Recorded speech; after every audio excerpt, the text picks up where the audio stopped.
मी तसं आजचा कार्यक्रम हा मनापासून जुन्नरला दिवस घालवायचा अशा उद्देशानं दिला होता. पण एवढी मी स्वतःच घाई करायला लागलो का एकदम 100% मी आता राजकारणी झालो. मी असं कधी करत नसतो का मध्येच काहीतरी कारण काढून जायचं. पण डॉक्टरांनी उल्लेख केला, लांबटे सरांनी, का जो उपोषण वगैरे 14 दिवस झाले, रात्री आम्ही बसलो काही निर्णय घेण्यापर्यंत आलोय, तर जाऊन विनंती करायची. आता ते म्हणतात तिथं गेल्यावर आपलंच मुर्दाबाद मुर्दाबाद, तर जाऊ द्या, आपलीच आहेत, हक्कानं सांगतात, सहन करू, समजूत घालू, झालं तेवढा प्रयत्न त्या ठिकाणी करू.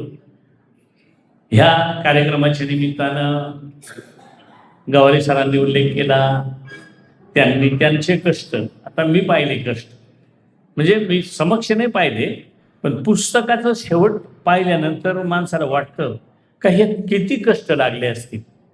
कारण मोडी जाणणारे, आता मोडीचा जर अभ्यास करायचा असेल तर मला वाटतंय तालुक्यात एखादा माणूस असला तर असतो, तहसीलमध्ये नाही का आपण पेपर काढायला, तर काही ठराविक एखादा माणूस सापडला. मग आमच्या तालुक्यात एक माणूस होता, तोही गेला बिचारा. आता मोडी जाणायची म्हटली तर गावाला सरांना न्यावं लागेल अशी परिस्थिती आहे. कारण त्या पुस्तकाच्या जे त्यांनी पेठची शौर्य गाथा म्हणून लिहिलंय, चेतनजी गेले का? आहे ना, पेठची शौर्य गाथा म्हणून जे लिहिलंय त्याच्यात कोणकोणत्या भाषा आहेत, इंग्लिश तर त्यांचं सराईत आहे, पण मोडी, आणि तीही असली एकदम पूर्वीची मोडी, आणि तिचं ट्रान्सलेशन करणं कसं शक्य झालं असेल मला माहीत नाही. त्याच्यासाठी किती त्यांनी कष्ट सहन केले असतील. तर आत्तापर्यंत आपल्या समाजात तसे सगळे प्रकारचे, म्हणजे आमचं खातं जर झालं, आमच्या खात्यात तर आम्हाला पेच पडलाय, कधी फोन नंबर लावून बसेल काय भरोसा. पण साहित्यिक आणि लेखक बोटावर मोजण्या एवढे आहेत, बोटावर मोजण्या म्हणजे नगण्य आहेत. आणि म्हणून ठोकळ सरांना आणि गवारी सरांना मी मनापासून धन्यवाद देईन की ठोकळ सरांचं त्यांनी धांगड की धनगर मला दिलं होतं एक पुस्तक. कारण आम्ही कुठेही गेलो, आता इथे मी वाट पाहत होतो शाली कधी मिळतील, पण एक वज होईल एवढी पुस्तकं मिळाली. आणि असा सत्कार किंवा असं स्वागत कदाचित एवढ्या मोठ्या प्रमाणातलं मी माझ्या लाईफ मधलं पहिलंच पाहिजे.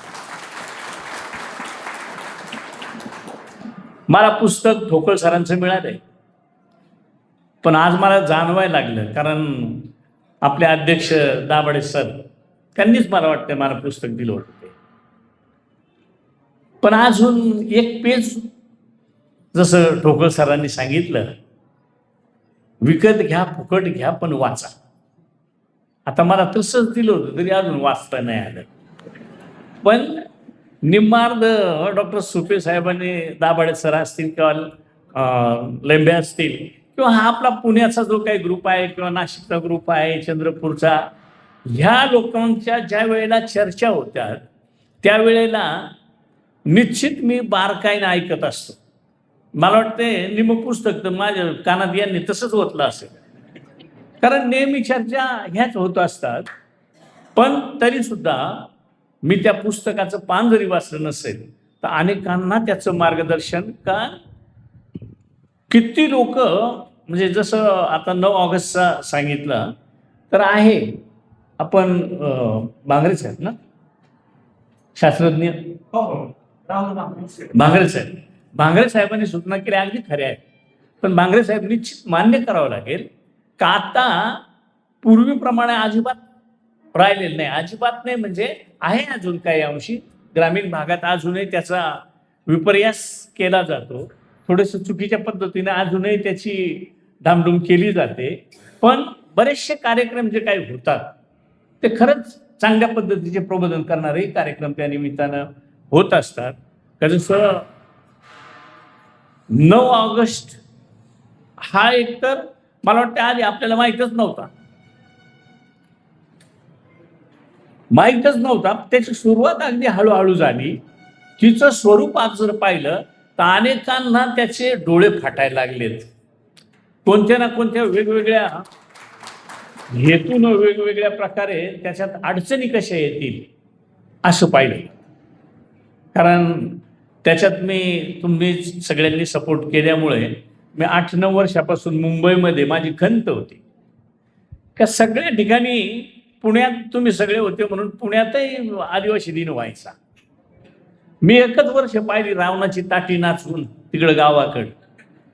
नंतर ठरवलं कशाला काय म्हणून गावातच पुण्यात होतो सगळ्या ठिकाणी होतो मुंबईमध्ये का नाही. आणि तेव्हापासून मुंबईला सुरुवात केली. आता जो परवाचा 9 ऑगस्ट झाला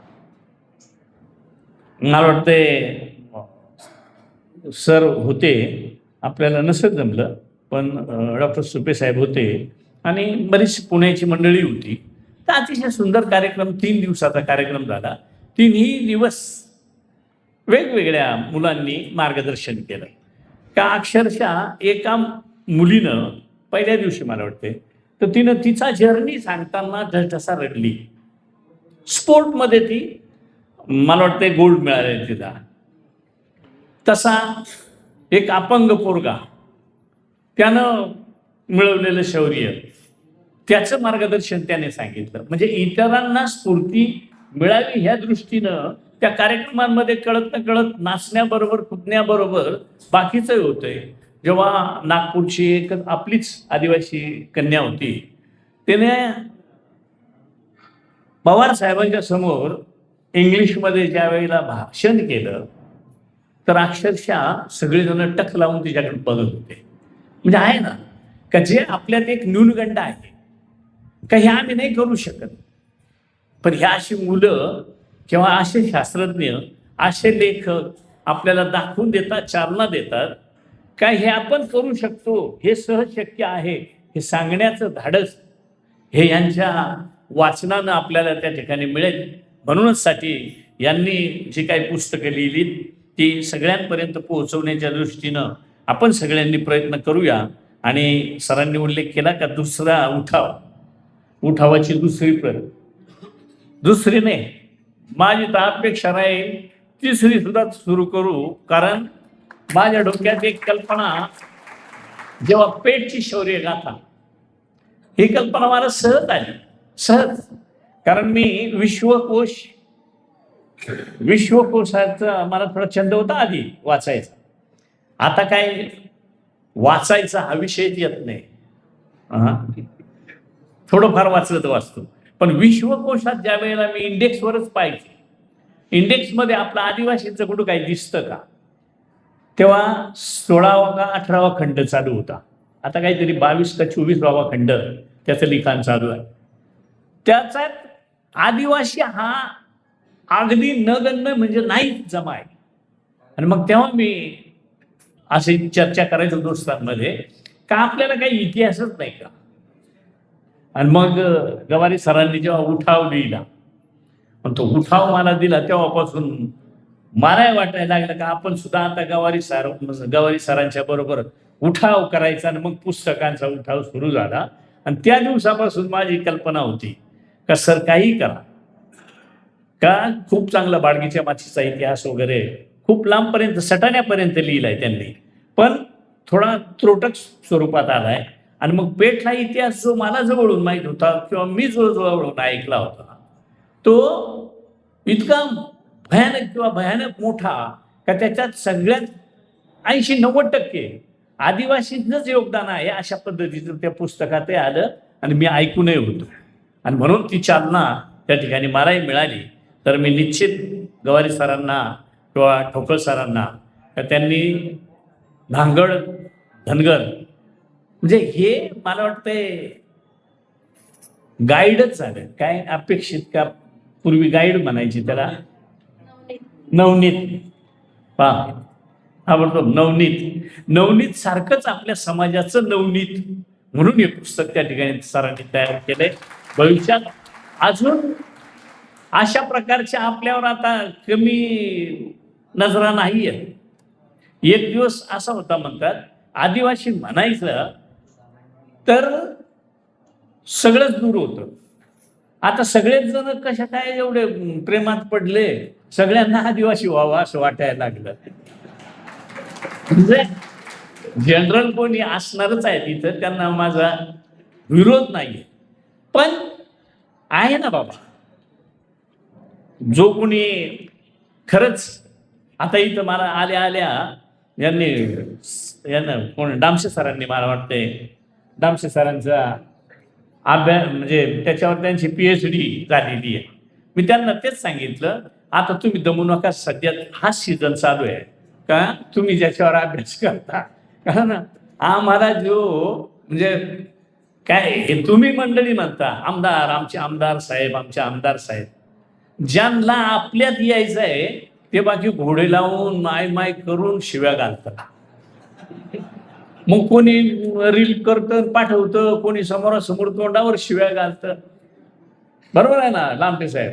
तर त्याच्यात तुम्ही सुद्धा ह्या मंडळीला हाताशी धरून का होईना एखादं चांगलं पुस्तक तयार जर केलं तर मला वाटतंय त्याचा आपल्याला भविष्यातल्या पिढीला त्या ठिकाणी उपयोग होईल. अशा पद्धतीची मी आपल्याला देखील त्या विनंती करतो.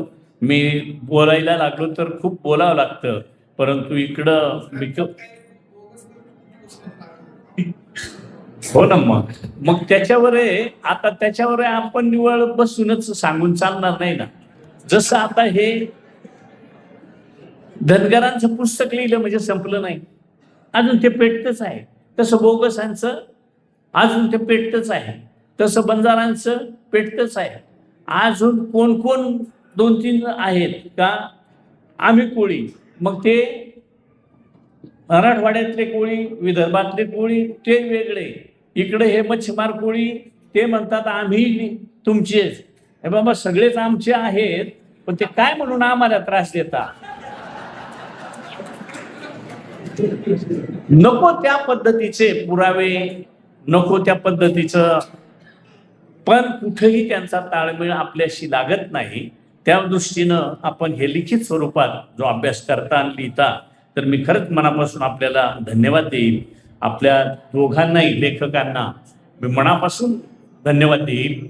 त्याबरोबर त्यांच्या सौ ज्या आहेत त्यांना सुद्धा मनापासून धन्यवाद देईल. कारण एवढ्या याच्यात वेळ काढायचा म्हणजे सध्या एकतर सौ बरोबर वेळ म्हणजे माझं मी सांगतो, तिच्या बरोबर वेळ नसेल तर मोबाईल बरोबर वेळ, ह्या 2 सौ सोडून दुसरी सवच राहिली नाही. त्याच्यामुळं त्या बिचाऱ्या ह्या अभ्यासाच्या दरम्यान त्यांच्याकडून कधी ऐकलं जात नसेल, पण त्यांचा छंद म्हणून त्यांना सपोर्ट करत असतात. त्यांनाही मी मनापासून त्या ठिकाणी धन्यवाद देतो. आपण ह्या निमित्तानं आल्यानंतर मंत्री आला, आपला माणूस आला म्हणून काही निवेदनं दिली जातात. आपण आपल्या विभागात जो काही एक राक्षसी प्रोजेक्ट येतोय त्या दृष्टीनं तुम्ही मध्यंतरी काही आंदोलनही केलंय, तर आपला सगळा सामाजिक लढा आपण त्या ठिकाणी उभा करू. तुम्ही केलायच, त्याच्या कृती समितीही मला वाटते तुम्ही केल्यात, तर त्याच्या माध्यमातून आपण पुढे जाऊ. शासन स्तरावर आम्ही सगळे तुमच्याबरोबर राहू, अशाही पद्धतीची मी आपल्याला त्या ठिकाणी एक खात्री देतो. इथं शिक्षक मंडळींनी मला वाटतंय प्रोत्साहन भत्ता, का जो इतर ठिकाणी प्रोत्साहन भत्ता मिळतो, पण तो फक्त जुन्नरमध्येच मिळत नाही. जुन्नर, आंबेगाव, नाशिकमध्ये मिळतो, नगरमध्ये मिळतो, बऱ्याच म्हणजे राज्यभरात अनेक ठिकाणी मिळतो. मी त्याची माहिती काढतो का बा तुमच्यावरच का अन्याय नेमका, किंवा तुम्हालाच का घेतलेलं नाही, त्याची माहिती त्या ठिकाणी मी काढतो.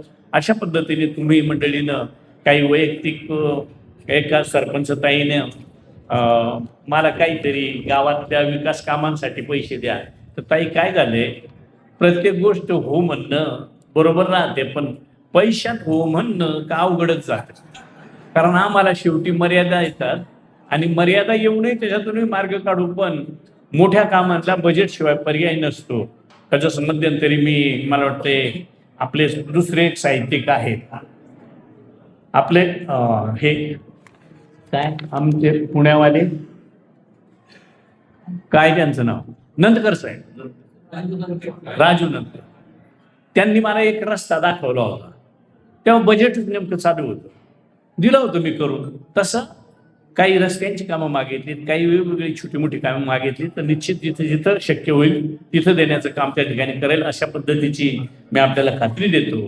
या ठिकाणी आपण मला बोलवलं, पण थोडंसं वाईटही वाटतं एका गोष्टीचं, पण विनंती करतो की डॉक्टरांचं पूर्ण भाषण संपेपर्यंत, कारण जसं एखादा माझ्यासारखा जरा नाचणारा असेल गडी, तर त्याला इकडं ताल वाजला का त्याचा पाय हलतो, तसं डॉक्टर बोलायला लागले का रक्त सळसळ करतं. असं डॉक्टरांचं मार्गदर्शन शेवटपर्यंत सगळ्यांनी ऐका, डिस्टर्ब करू नका अशी मी विनंती करतो आणि मी माझी रजा घेतो. धन्यवाद. जय हिंद, जय महाराष्ट्र, जय जवान.